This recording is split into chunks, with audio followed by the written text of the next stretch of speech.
네, 안녕하십니까. 저는 대구 참좋은교회를 섬기는 이윤찬 목사입니다. 만나 뵙게 돼서 반갑게 생각합니다.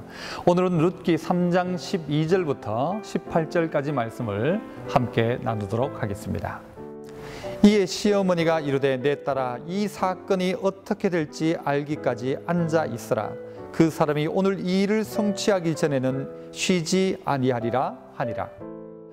예, 오늘 성경 본문 가운데는 일을 성취하시는 하나님에 대해서 나타나고 있습니다. 하나님이 어떻게 일하실까? 하나님 앞에 돌아왔던 이 룻의 가정 가운데 하나님이 어떤 은혜를 주실까? 이거 기대되지 않습니까? 우리의 삶 가운데도 하나님이 일하기 시작하면 우리 안에 기대가 생기기 시작합니다. 예, 나오미는 룻에게 이런 이야기를 하죠. 이 사건이 어떻게 될지 너희는 지금부터 가만히 있어라. 여러분, 오늘 본문 속에 어떤 일이 있습니까? 나오미는 롯을 보아스의 발치 아래에 눕게 합니다. 그리고 그로 말미암아서 보아스와 룻 가운데는 기업 물을 자에 대한 이야기를 함께 나누게 되죠. 사람이 사사가 치리하던 시대, 그때 당시는 사실 아무도 하나님의 말씀대로 살아가는 사람이 없었다 해도 될 것입니다. 자기 소위에 옳은 대로 행했죠. 그러나 그 땅 가운데 유력한 자가 있었고 그 유력한 자는 그 보아스였고, 보아스는 하나님의 말씀대로 살던 자였다는 것이죠. 아무도 말씀에 상관없을 그때에 말씀대로 살고 있던 보아스, 그 사람을 오늘 룻이 만나게 되는 것입니다. 우리가 말씀 따라가기 시작하면 이런 유력한 자를 하나님 만나게 하십니다. 말씀대로 살 때에 이런 유력한 자가 또 되게 될 것입니다.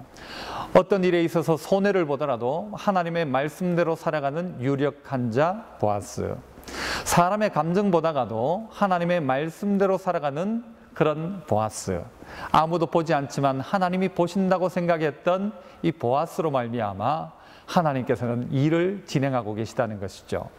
사실 한밤에 아리따운 여자가 자기 발치 아래 이불을 같이 덮고 누워있다. 누구든지 감정적으로 움직일 수 있을 것입니다. 그러나 이 보아스는 욕정에 따라 움직이지 않고 하나님의 말씀에 따라 움직입니다. 그리고 룻도 이런 일들 자존심 상해 못하겠습니다가 아니라 자기 시어머니의 말씀을 따라서 그대로 순종하기 시작했다는 것입니다. 하나님께서는 우리가 알지 못하지만 이런 방법 속에 역사하십니다. 말씀 찾아 나온 룻에게, 그리고 말씀대로 살아가는 유력한 자 보아스를 통해서 하나님은 다음 세대를 만들어가고 계신 것입니다. 여러분, 오늘 어떻게 살아가시겠습니까? 말씀이 혹 여러분 가운데 부담스럽다 할지라도 말씀대로 결정하시고 판단하십시오. 감정적으로 따라가지 말고 말씀에 따라 결정하기 시작하면 하나님은 위대한 일을 시작하실 것입니다. 말씀대로 살아가는 여러분들이 어떤 삶이 되어질지 기대가 되어집니다. 기대하는 복된 하루 되시기를 바랍니다.